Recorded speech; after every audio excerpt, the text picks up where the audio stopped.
Hey there, it's Adrian from Groundhogg with another update for our email editor. I want to introduce you to our improved email countdown timers block for the email editor in Groundhogg.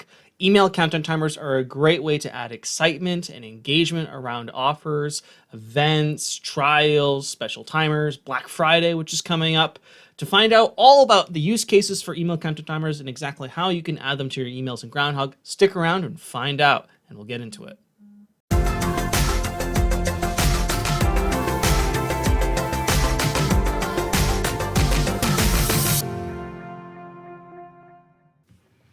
To make use of the email countdown timers add-on, you have to have at least the basic plan, which does include that add-on. And when you have your license installed, you'll be able to go to the extensions page in Groundhogg in WordPress, and we're going to search for email, and that is going to bring up the email countdown timer add-on, hit install and activate, and that is going to install and license the email countdown timers add-on for us. And now you're going to have access to this block in emails. So to create and use an email countdown timer, first we have to create an email. The first use case of an email countdown timer that comes to mind for me is using one for a Black Friday sale. So I'm going to add a new email, and I'm going to use our Black Friday dark template. And that is just selling beauty care and accessories and whatnot, and it's got this Black Friday kind of vibe. On the left-hand side, you're going to scroll down in the blocks area, and at the very bottom, you're going to see countdown. So we're going to go ahead and we're going to drag this somewhere into our email. I'm going to put it right underneath where it says Black Friday, and that gives us our timer. Now, there are several different kinds of timers. There's an evergreen timer, a fixed timer, and an advanced timer. I'm going to get into the nitty-gritty of that in a moment. But since this is a Black Friday timer, I'm going to show you the fixed type first. And setting the timer to fixed, where it says type, is simply going to give you a date and time setting. So you can set a specific date and time for when this timer expires.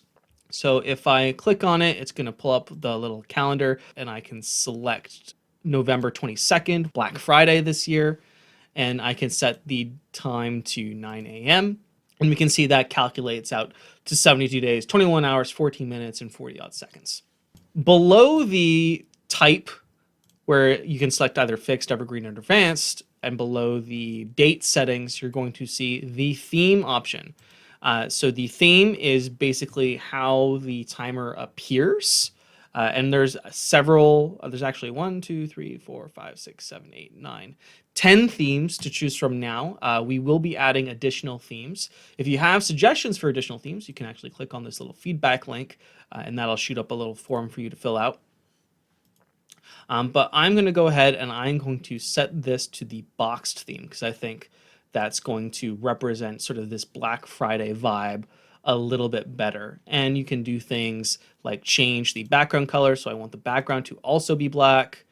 I want the accent color maybe to be like a gray. And then that's going to be my Black Friday timer. And I can change things about just like the wrapping container to make sure that it goes right out to the border to make it appear more in line with our theme. So that's pretty straightforward for counting down to a fixed date. But what if you don't have a fixed date? What if you want to create an evergreen timer? For example, someone signs up for a trial and you want to count down the days until their trial ends. Well, for that, you need an evergreen timer. So I'm going to go ahead, I'm going to save this email. I'm going to go and create a new one. And I'm just going to start from scratch this time, bring up an empty template. So let's say for this case, we want to have a timer that counts down from a specific number of days from the day that they receive this email, because that's how Evergreen works. We're going to, again, scroll to the bottom. We're going to grab our countdown block. We're going to drag that into our email. And then by default, the timer is actually set to Evergreen. And here we can select a delay in days. So we can count down 7 days, 6 days, 5 days, 4 days. So if we set it to 4 days, you'll see that it takes a minute, but the GIF will update. So now it's counting down 3 days, 23 hours, 59 minutes, and 55 seconds. So the timer always counts down, or an evergreen timer always counts down from the time of receipt of the email. So when Groundhogg actually sends this email, that's when the count timer is going to start counting down from. And every time that a recipient goes back and looks at this email in their inbox, it's going to be counting down to that time. So this is really useful for using for things like trial expiry or expiring discounts. If you're counting down to maybe a specialized event for this person, this is a really, really, really easy thing to increase conversions, increase engagement, increase excitement for this person's offer. Another great potential use case for the countdown email timers is in conjunction with custom fields in Groundhogg. So I have a custom field currently here. It's trial end date. It is a date type custom field, and we're keeping track of the end of a trial, presumably. You can set this custom field manually through a form using the edit custom meta action in funnels. There's lots of ways that someone could end up having this date type custom field. But what we can do is, in conjunction with our email countdown timer block, use this custom field to count down to that specific date. So within an email, I've added the countdown timer block, and then in the settings, I'm going to change the type to advanced. And here, underneath that, it's going to display a input field. This accepts pretty much anything that goes into the string to time PHP function. If you don't know what that means, don't worry about it. It's okay. But just as an example, you can add text like +7 days, and that's going to do an evergreen timer 7 days into the future. You can add additional time constraints to say I want it to show at 9 a.m. You can do it in that format. You can do it in this format. You can do 9 p.m. or you can do 1700 hours if you want to use 24-hour time. It pretty much accepts anything. But what it also accepts is replacement codes. And so any field in Groundhogg that has the little guy next to it basically accepts replacement codes. So I'm going to go ahead and I am going to add my trial end date. And then when I change that, you can see that the time updates to 19 days, 23 hours, 59 minutes, and 52 seconds away from my current date of recording, which is currently the 10th of September. This is currently counting down to midnight of that day, so the start of that day, essentially. If I wanted to change it to a specific time of that day, I would then add 9 a.m. after, and now it's going to count to 9 a.m. of that day rather than the beginning of that day.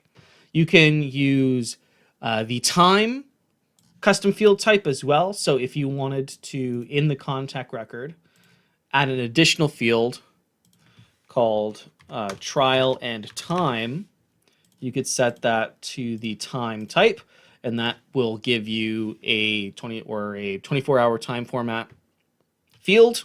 And I can set that to 9 a.m. Or you could also use the date time combination field.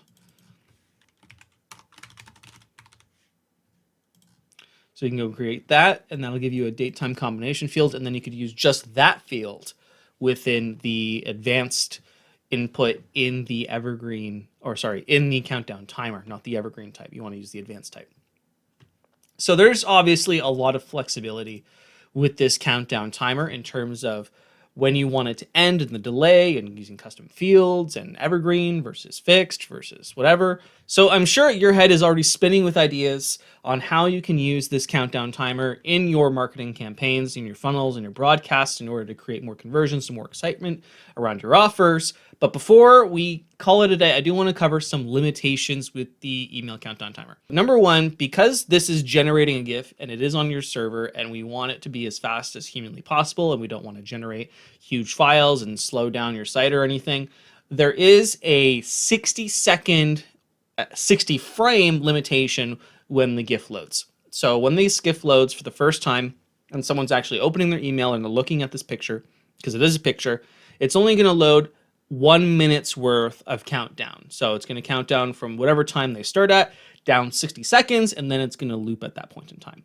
so that it keeps loading. If they reload that email and they look at it again, it's going to be 60 seconds from the point at which they start looking. So there's no caching necessarily going on.